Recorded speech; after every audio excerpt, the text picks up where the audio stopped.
Integral exercise 7.6 के इस video में हम क्वेश्चन नंबर 16 सॉल्व करेंगे। क्वेश्चन नंबर 16 में जो फंक्शन है वो कुछ इस प्रकार है, e power x into sine x plus cos x. यहाँ भी हम देख पा रहे हैं कि दो पद हमें मिल जाएंगे, मतलब प्रोडक्ट वाले दो फंक्शन हमें मिल जाएंगे। यहाँ जैसे कि हम इसका अगर मल्टीप्लाई इससे करें तो e power x into sine x हो जाएगा, एक फंक्शन ये हो जाएगा, और e power x into cos x हो जाएगा, दूसरा फंक्शन ये हो जाएगा। तो ये ठीक वैसे ही सॉल्व होगा जैसे क्वेश्चन नंबर 15 सॉल्व किया गया था, बस फंक्शन इसमें अलग हैं, बाकी पैटर्न वही रहेगा। तो हम लिखेंगे integral of e power x into sine x plus cos x with respect to x. अब इसको मल्टीप्लाई कर लेते हैं और इंडेफिनिट इंटीग्रल के प्रॉपर्टी के बेस पे दोनों का अलग अलग इंटीग्रल हम फाइंड आउट करेंगे, दोनों ही पदों का।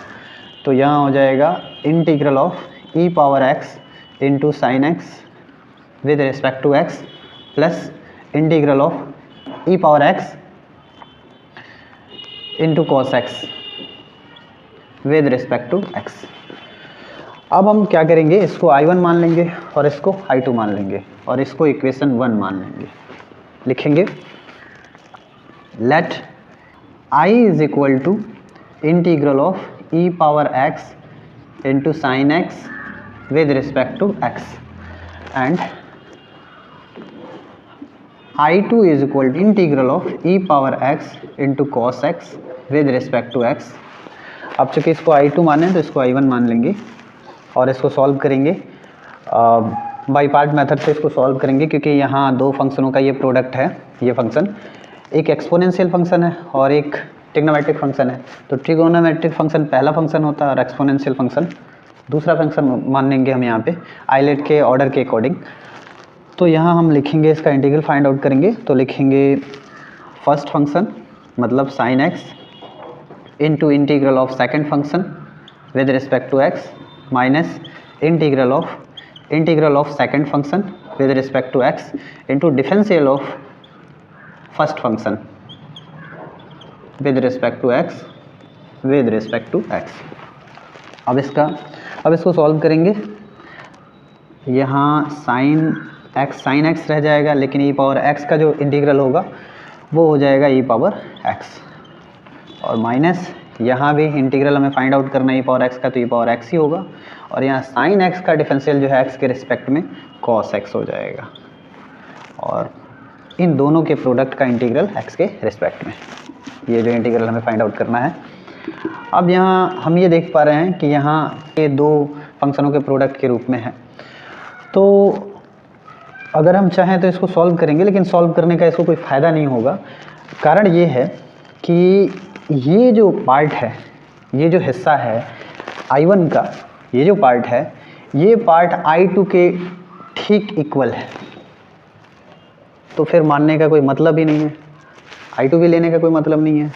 जहाँ तक हम सॉल्व करके इसको इक्वेशन 1 में पुट कर लेंगे, जिसकी वजह से ये नेगेटिव साइन के साथ है और ये पॉजिटिव साइन के साथ है, तो कैंसिल हो जाएगा, फिर इसको मानने की कोई ज़रूरत नहीं है। तो हम यहाँ इसको यहीं स्टॉप कर देंगे इस प्रक्रिया को, ठीक है, और लिखेंगे on putting value of I। अब यहाँ I1 मानने की ज़रूरत नहीं है, जब I2 की ज़रूरत नहीं है तो फिर I1 की ज़रूरत नहीं है, केवल I लिख देंगे इसको, है ना। I into equation 1 we get. Equation 1 में अगर पुट करेंगे तो लेफ्ट हैंड साइड इक्वेशन का है integral of e power x into sine x plus cos x with respect to x is equal to, इसका जो वैल्यू है हमने इतना फाइंड आउट किया हुआ है, इसको I के इक्वल हमने माना था, I1 या I, और इसका वैल्यू हमने इतना फाइंड आउट किया है। इसको यहाँ पुट कर लेंगे तो होगा ई पावर एक्स, इसको पहले लिख लेंगे, और into sine x minus integral of e power x into cos x with respect to x, और प्लस इसका वैल्यू हमने पुट कर लिया। अब हम यहाँ प्लस लिख लेंगे, इसकी ज़रूरत नहीं है अब यहाँ, और ये वैल्यू यहाँ पुट करेंगे integral of e power x into cos x with respect to x. ये और ये सेम है तो कैंसिल हो जाएंगे, सेम केवल सेम होने की वजह से कैंसिल नहीं किया मैंने, यहाँ ये पॉजिटिव साइन के साथ है और ठीक ये नेगेटिव साइन के साथ है, ठीक उसके अपोजिट है। लाइक टर्म्स हैं लेकिन इनके साइन जो है अपोजिट हैं, तो इसलिए इन दोनों को एक दूसरे से कैंसिल कर लेंगे और हमें सिर्फ मिल जाएगा e power x into sine x, जो कि इंटीग्रल वैल्यू होगा दिए गए फंक्शन का x के रिस्पेक्ट में। तो ये एक प्रक्रिया था जो सिंपली हम करते हैं, उस प्रक्रिया को हमने अपनाया, फिर आगे जाके हमने देखा कि इसकी ज़रूरत नहीं है, फिर हमने इसको गिव अप कर दिया, है ना, और फिर जो हमने इन वैल्यू को इसमें पुट किया जिससे हमें इंटीग्रल वैल्यू फाइंड आउट हो गया। और इतना सारा मैंने इसलिए किया क्योंकि मैं एक ही बार अगर मान लीजिए केवल इसका इंटीग्रल वैल्यू फाइंड आउट कर लेता और इसको लाके इसमें पुट कर लेता, तो आप सोचते कि इनको कैसे पता है कि इसका वैल्यू नहीं फाइंड आउट करना है, इसका करना है, या फिर इसका कर लेता तो ये आता, है ना। तो वो मैंने प्रक्रिया बताया जिस प्रक्रिया से आपको पहले से किसी क्वेश्चन को, मान लीजिए किसी क्वेश्चन को आपने पहले से सॉल्व ना किया हो, तो आप जो नॉर्मली प्रक्रिया होती है, जो जनरली प्रक्रिया होती है, उस प्रक्रिया को आप अपनाएंगे, ठीक है। और एक बार सॉल्व कर लेने के बाद आप जब जान चुके हैं कि यहाँ इसकी ज़रूरत नहीं है, तो आप वहाँ नहीं मानेंगे, नहीं लेंगे वैसा, ठीक है।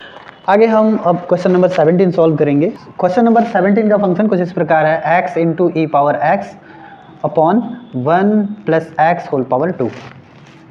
इसका हमें इंटीग्रल फाइंड आउट करना है x के रिस्पेक्ट में।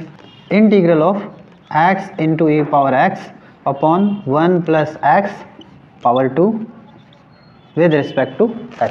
इसका इंटीग्रल करने के लिए हमें पहले इसे दो फंक्शनों के रूप में बदलना होगा, क्योंकि यहाँ हम देख पा रहे हैं एक फंक्शन ये है, एक फंक्शन ये है, एक फंक्शन ये है, ये एक्सपोनेंशियल फंक्शन है, ये अलजेब्रिक फंक्शन है, ये भी अलजेब्रिक फंक्शन है। तो हमें पहले इसको सॉर्ट आउट करना पड़ेगा, एक न्यूमरेटर में अलजेब्रिक फंक्शन और एक डिनोमिनेटर में अलजेब्रिक फंक्शन। तो पहले इसको सॉर्ट आउट कर लेते हैं ताकि ये एक फंक्शन हो जाए, और फिर जा करके ई पावर x का मल्टीप्लाई करेंगे और फिर इसका इंटीग्रल फाइंड आउट करेंगे। तो इसके लिए हम करेंगे क्या, यहाँ पे लिखेंगे integral of x 1 plus x लिख लेंगे और यहाँ -1 लिख देंगे, ठीक है। और फिर यहाँ ब्रैकेट दे करके ई पावर x करेंगे upon 1 plus x whole power 2 with respect to x। फिर इसके आगे हम ये एक टर्म रख लेंगे और ये एक टर्म रख लेंगे और डिनोमिनेटर को दोनों से डिस्ट्रीब्यूट कर लेंगे दोनों के लिए। तो यहाँ लिखेंगे integral of 1 plus x upon 1 plus x whole power 2, और फिर जो दूसरा पद है यहाँ माइनस है तो माइनस लिख लेंगे, और 1 upon 1 plus x whole power 2, और इनको ब्रैकेट में रख के E power x with respect to X, ऐसा कर लेंगे। मतलब ये इसके साथ, ये इसके साथ, तो ये बाहर है तो भी बाहर रखेंगे। अब हम ये देख पा रहे हैं ये दोनों एक जैसे टर्म है, बस पावर की कमी, अधिकता और कमी है। यहाँ 1 पावर है और यहाँ पावर 2 है, मतलब ये 2 टाइम है और ये 1 टाइम है, तो 1 टाइम से 1 टाइम कैंसिल हो जाएगा, डिनोमिनेटर में 1 टाइम बचेगा। तो पहले इसको हम लिख लेते हैं is equal to integral of 1 upon 1 plus x into E power x with respect to x, और माइनस फिर integral of 1 upon 1 plus x whole power 2 into E power x और विद रिस्पेक्ट टू एक्स। दोनों का indefinite integral के property के base पे अलग अलग दोनों पदों का हम इंटीग्रल ले लिए हुए हैं। अब इसको समीकरण हम 1 मान लेते हैं, इक्वेशन 1 मान लेते हैं और लिखते हैं यहाँ let I is equal to integral of 1 upon 1 plus x into E power x with respect to x. यहाँ इसको I2 नहीं मानेंगे। पिछले क्वेश्चन में जो मैंने आपको बताया था कुछ इसी प्रकार इसमें भी होगा। इसको जब हम हल करते जाएंगे तो इसमें एक टर्म ऐसा होगा जो इसकी तरह होगा और उस टर्म से ये टर्म शायद कैंसिल हो जाए, तो इसलिए हम ऐसा नहीं कर रहे हैं, I1 I2 नहीं ले रहे हैं, पहले इसी को सॉल्व करके देख ले रहे हैं। बाद में अगर नहीं होने वाला होगा तो फिर इसको I2 मान के सॉल्व कर लेंगे, है ना। तो पहले इसको सॉल्व कर लेते हैं। जिस मकसद से हमने ये सब प्रोसेस किया उसका मकसद अब यहाँ पूरा हो गया है, इसलिए हम यहाँ इसको इंटीग्रेट कर रहे हैं। एक फंक्शन ये हो गया है और एक फंक्शन ये हो गया है, जबकि यहाँ था कि ये अलजेब्रिक, फिर डिनोमिनेटर में अलजेब्रिक, फिर यहाँ न्यूमरेटर में एक्सपोनेंशियल, तो फिर इसको हमें इसको सॉर्ट आउट करना था, हमने वो सॉर्ट आउट कर लिया हुआ है। अब ये अलजेब्रिक फंक्शन है और ये एक्सपोनेंशियल फंक्शन है, तो एक्सपोनेंशियल फंक्शन आइलेट के ऑर्डर में सेकंड फंक्शन के रूप में माना जाएगा, क्योंकि अलजेब्रिक फंक्शन पहले आता है। लेट ये है सेकंड प्लेस पे और ये है फर्स्ट प्लेस पे इस ऑर्डर के अकॉर्डिंग, है ना। तो यहाँ के लिए, क्योंकि यहाँ बाकी फंक्शन तो है नहीं, यही दोनों फंक्शन है, इन दोनों फंक्शन में चुनना है तो पहला फंक्शन ये होगा, दूसरा फंक्शन ये होगा, तो इसलिए हमने यहाँ चुन लिया। अब यहाँ बाई पार्ट मेथड का यूज़ करेंगे, इंटीग्रेशन बाई पार्ट्स का यूज करके, उस फॉर्मूले का यूज करके, और यहाँ इसका इंटीग्रल फाइंड आउट करेंगे। तो लिखेंगे फर्स्ट फंक्शन, तो फर्स्ट फंक्शन 1/1 प्लस एक्स है। इंटीग्रल ऑफ सेकंड फंक्शन, तो integral of e power x with respect to x minus integral of e power x with respect to x into differential of first function, मतलब 1/1 plus x with respect to x, और यहाँ with respect to x. अब इसको solve करेंगे 1/1 plus x, और ई power x का integral होगा x के रिस्पेक्ट में ई पावर एक्स, माइनस इसका इंटीग्रल अभी हमने फाइंड आउट किया हुआ ई पावर एक्स होगा। इसका डिफरेंशियल फाइंड आउट करने के लिए हम करते क्या हैं, चेन रूल को फॉलो करके और डिफरेंशियल ऑफ 1/1 प्लस एक्स का डिफरेंशियल एक्स के रिस्पेक्ट में फाइंड आउट करेंगे। इसको थोड़ी देर के लिए टी मान लेंगे। 1/t का अगर डिफरेंशियल फाइंड आउट करें एक्स के रिस्पेक्ट में तो वो होगा -1/t⁻2, और t का मान हमने कितना माना हुआ है 1 प्लस एक्स, इस पे पावर 2 हो जाएगा। और फिर से इसका एक बार डिफरेंशियल फाइंड आउट करेंगे, क्योंकि हमने इसको x+1 ना मान करके t मान के सॉल्व किया था, ठीक है। तो इसलिए हम इसका एक बार और डिफरेंशियल करेंगे, तो 1 प्लस एक्स का जो डिफरेंशियल होगा वो 1 होगा, क्योंकि 1 का डिफरेंशियल 0 हो जाएगा, x का डिफरेंशियल x के रिस्पेक्ट में 1 होगा, 0 1 1 होगा, और यहाँ मल्टीप्लाई के रूप में 1 लिखेंगे, 1 से 1 का मल्टीप्लाई करेंगे तो 1 ही रह जाएगा, -1, मतलब -1 और इंटू 1 1 होगा upon 1 plus x whole power 2। तो अभी मैंने कहा था ना ऐसा आ जाएगा, ऐसा मिल जाएगा, और मिल भी रहा है यहाँ। तो यहाँ लिखेंगे इंटीग्रल ऑफ यहाँ ई पावर एक्स इंटू इसका डिफरेंशियल हमने फाइंड आउट किया तो मिला हमें -1/1 प्लस एक्स होल पावर 2, और विद रिस्पेक्ट टू एक्स, इन दोनों के प्रोडक्ट का इंटीग्रल एक्स के रिस्पेक्ट में। अभी माइनस को यहाँ बाहर लेके आ जा सकते हैं इंडेफिनिट इंटीग्रल के प्रॉपर्टी के बेस पे। तो पहले इस पद को तो लिख लें 1/1 प्लस एक्स इंटू ई पावर एक्स, माइनस बाहर आएगा, माइनस माइनस प्लस हो जाएगा, और integral of 1/1 plus x whole power 2 into E power x with respect to x. Same situation बना पिछले क्वेश्चन की तरह ही। अब हम जो है आई के वैल्यू को इक्वेशन 1 में पुट कर लेंगे। तो पुट कर लेंगे, यहाँ लिखेंगे फ्रॉम इक्वेशन 1 वी गेट। आप चाहें तो लिख सकते हैं on putting value of I into equation 1 we get, ऐसा भी लिख सकते हैं। हम यहाँ शॉर्ट में लिख दे रहे हैं इस चीज़ को।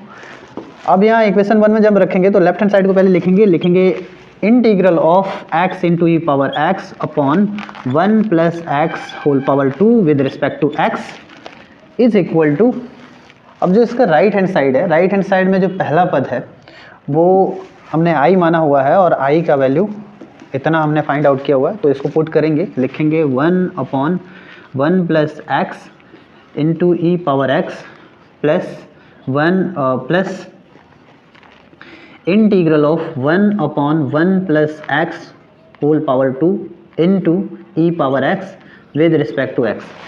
तो ये पहले पद का इंटीग्रल हुआ जो कि हमने यहाँ पुट कर लिया हुआ है। अब ये दूसरा पद लिखते हैं माइनस साइन के साथ या नेगेटिव साइन के साथ। तो यहाँ लिखेंगे minus integral of 1/1 plus x whole power 2 into E power x with respect to x.